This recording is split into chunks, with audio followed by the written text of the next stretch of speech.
आता हे रिव्हर्स येईल बघा. आता मला सांगा आपला टॉपिक कोणता राहिलाय? आता मला वाटतंय आपला टॉपिक राहिलाय सायकोलॉजी आणि रिस्क मॅनेजमेंट. हो सर. की या व्यतिरिक्त कोणाला मला असं वाटतं की बा माझा हा टॉपिक राहिलाय असं कोण आहे? मॅटर करते आपल्या रिस्क रिवॉर्ड रेशो वरती. आता मला माहिती आहे काय, मला माहिती आहे माझं अनालिस्ट असं बोलतंय की मार्केटला इथून वर जायचंय. ठीक आहे, इथून वर जायचंय. ओके, आता इथून जर वर जायचं म्हटलं मी इथं एंट्री प्लॅन करेल का बरं? इथं इथं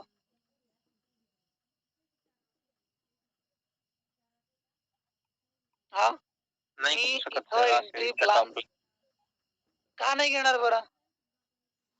तिथे काही सेटअपच नाहीये, काही त्यात मतलबच नाही एंट्रीचे तिथे. काही मतलबच नाही, कारण की जर 220 पिप्सचा जर स्टॉप लॉस द्यायचा आहे मग ट्रेडच कशाला करायचा आहे? समजलं का? हो. जर 220 चा स्टॉप लॉस द्यायचा पिप्सचा मग ट्रेड कशाला करायचा आहे? ऐक रे, आता मी जर इथं आलो, हे बघा मी जर एंट्री प्लॅन केली इथं, माझा रिस्क रेशो किती येतोय? 1:1 चा येतोय. ठीक आहे, आणि मी जर एंट्री प्लॅन केली इथं, माझा रिस्क रिवॉर्ड रेशो कितीचा येतोय? 1:5 येतोय का? हा टॉपिक याला काय म्हणतात? Risk management. आता मी इथं एंट्री प्लॅन का नाही केली इथं? काय माहितीये का? फोमो. काय म्हणजे काय बरं? इमोशन्स न कंट्रोल करता कुठं पण एंट्री घेणं. फोमो म्हणजे काय? फिअर ऑफ मिसिंग आउट म्हणजेच फोमो. आता कसं समजा मला माहिती आहे इथून एंट्री, इथून मार्केटला वर जाऊ शकते, माझं अनालिस्ट मला सांगतो. मी इथं एंट्री प्लॅन करणार का? एक्झॅक्टली नाही करणार. मग माझ्या मनामध्ये काय येईल? Fear of missing out. काय होईल? मार्केट जर रिव्हर्स आलं नाही तर मग माझी एंट्री इथं होईल का? होईल का माझी इथं एंट्री? जर समजा इथूनच जर वरती गेलं तर माझी इथं एंट्री होईल का? इथं नाही होणार ना. याला आपण काय म्हणतो? Fear of missing out. पण समजा जर मी इथं एंट्री प्लॅन केली आणि टार्गेट ठेवलं माझं मी 3286. ठीक आहे, या 3286 मी काय केलं? टार्गेट ठेवलं. ओके, आता माझा इथं रिस्क रिवॉर्ड रेशो कितीचा येतोय बरं? 1:1 चा येतोय. पण वापस नाही आलं तर नाही आलं, मला काही एकच ट्रेड नाही भेटत. मार्केटमध्ये मला खूप सारे ट्रेड्स भेटतात. काय? मार्केटमध्ये मला खूप सारे ट्रेड्स भेटतात, बरोबर? मी काय करणार? जर एंट्री मिस झाली मला काय हरकत नाही, झाली मिस झाली मिस, पण एवढा मोठा स्टॉप लॉस मी देऊ शकत नाही अकॉर्डिंग टू रिस्क. माझं रिस्क मॅनेजमेंट काय? माझं रिस्क मॅनेजमेंट बोलतंय एवढा मोठा स्टॉप लॉस आपण देऊ शकत नाही. किती कसं म्हणणं आहे? जर एवढा मोठा स्टॉप लॉस द्यायचा आहे मग ट्रेड कशाला करायचा आहे? काय तुम्हाला काय वाटतंय? एवढा मोठा स्टॉप लॉस द्यायचा आहे मग ट्रेड कशाला करायचा आहे?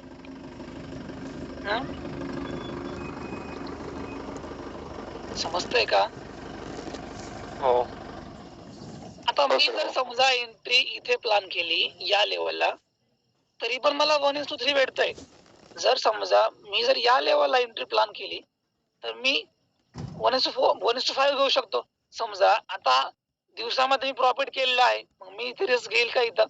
नाही, मला रिस्क इथे नाही घ्यायची आहे, कारण की मला माझा रिस्क मॅनेजमेंट मला माझी स्ट्रिक्टली फॉलो करायची आहे. काय मला माझे रिस्क मॅनेजमेंट स्ट्रिक्टली फॉलो करायचे. तर इथे कितीचा पिप्सचा माझा स्टॉप लॉस येतो? इथे स्टॉप लॉस येतोय बघा 100 पिप्सचा. आहे का रिस्क मॅनेजमेंट मध्ये माझ्या? तर नाहीये. इथे 70 पिप्सचा, बरोबर? पण ही एक मेजर लेवल आहे, मग मी इथे एंट्री प्लॅन करू शकतो. समजतंय का तुम्हाला? मी इथे एंट्री प्लॅन करू शकतो, बरोबर? आता मी इथं पण एंट्री प्लॅन करू शकतो, आहे का नाही? इथं पण, बरोबर? या लेवलला पण, इथं आल्यावर पण. पण मी इथं एंट्री प्लॅन करणार का? मार्केट स्ट्रक्चर म्हणून आपण करू शकतो, आहे का नाही? भले आपलं किती भेटतंय? 1:1 भेटतं इथं आलं की, बरोबर? पण नाही करणार मी इथं आल्यावर एंट्री प्लॅन. मी एंट्री प्लॅन करणार या लेवलला, इथं या लेवलला. कारण की का बरं? माझं रिस्क मॅनेजमेंट बोलतंय. ठीक आहे, आता मला सांगा तुमच्यासाठी एक पॉइंट आहे. फक्त 14 जण आहेत आज, आहे का नाही? मी 10 पिप्स, ठीक आहे, माझा 30 पिप्सचा माझा स्टॉप लॉस होता आणि मी टार्गेट घेतलंय बघा 100 पिप्सचं. काय इथं मी RR मेंटेन किती केलाय? 3 त्रिक 9, 1:4 1:3 केलाय.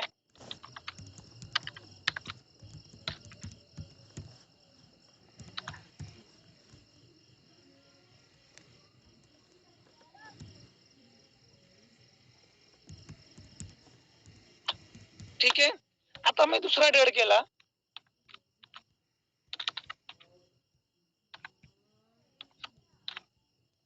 या ट्रेड मध्ये मी काय केलं, 80 पिप्सचा स्टॉप लॉस दिला आणि टार्गेट घेतलं बघा 100 पिप्सचं, फक्त 100 पिप्सचं. आणि मी सेकंड ट्रेड प्लॅन केलाय. या ट्रेड मध्ये माझा तुमच्यासाठी 2 सिनेरिओ असतील. कोणते सिनेरिओ? 2 सिनेरिओ असतील. पहिला सिनेरिओ कोणता आहे? हा, जो की आपण आज स्टडी करतोय.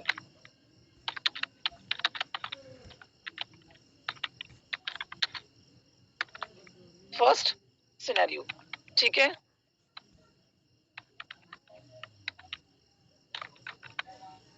आणि जो सेकंड ट्रेड आहे बघा, इथं मी इथे काय केलं, मी थर्ड ट्रेड मध्ये मी काय केलं, इथं 80 पिप्सचा किंवा 50 पिप्सचा स्टॉप लॉस घेतला आणि ठीक आहे, इथे आपण काय करूयात, टार्गेट घेऊयात. इथे आपण हे करूयात, इथं 1:1 करूयात इथं, ठीक आहे. इथे 1:1 करूयात. आता इथे 50 पिप्सचा स्टॉप लॉस होता आपला आणि इथे करूयात 80 पिप्सचा स्टॉप लॉस, ठीक आहे. नाही, 100 पिप्सचा स्टॉप लॉस करूया. इथं 100 पिप्स आपण इथे स्टॉप लॉस केला, पण बाय मिस्टेकली या ट्रेड मध्ये माझं काय गेलंय, एसएल गेलाय. काय गेलं इथं?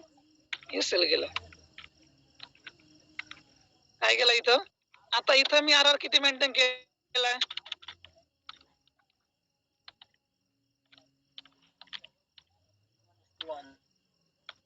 1:1, ठीक आहे.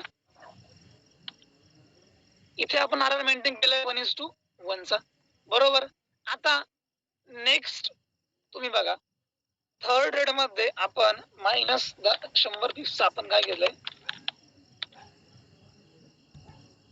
आपण पिप्स करू का इथं? ठीक आहे, पिप्स करतो.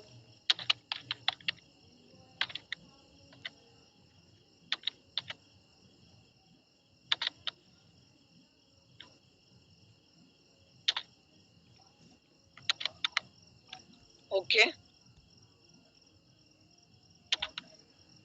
हे बघा. आता मला सांगा, यामध्ये ओव्हरऑल मध्ये मी प्रॉफिट मध्ये आहे का लॉस मध्ये आहे?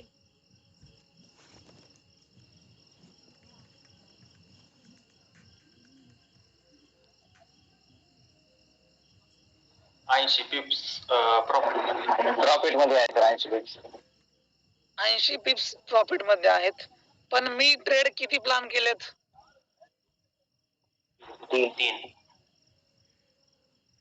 3 मी प्रॉफिट मध्ये आहे. इथे कसं प्रॉफिट मध्ये? हे बघा, इथं कॉस्ट टू कॉस्ट या ट्रेडला सोडून द्या. यामध्ये कॉस्ट टू कॉस्ट आपण गेलोय, बरोबर. इथे आपला काय झालं, इथं आपलं 1:2, म्हणजेच इथे आपलं काय गेलंय, इथे आपला एसएल गेलाय, म्हणजेच 100 पिप्सचा. आता इथं 30 पिप्सचं आपलं टार्गेट होतं, बरोबर. आणि इथे आपण जवळपास, तर इथे आपण 70 पिप्स आपण फक्त प्रॉफिट्स मध्ये आहोत. सॉरी, 80 पिप्स 80 पिप्स, बरोबर. आता इथे आपण 80 पिप्स प्रॉफिट मध्ये होतो, मग इथे आपण काय झालोय? 0. हा, 0. आपण प्रॉफिट मध्ये आहोत की लॉस मध्ये आहोत? लॉस. किती पिप्सचा stop loss? Loss 20 pips. Near about 20 पिप्सचा लॉस, ठीक आहे. याला रिस्क मॅनेजमेंट थर्ड- म्हणतात का? ट्रेड नसता केला तर प्रॉफिट मध्ये राहिलो असतो. नाही, थर्ड ट्रेड प्रॉफिट नसता केला तर ठीक आहे. बर, एंट्री टॅप होऊ शकते. आता एक काम करा, हा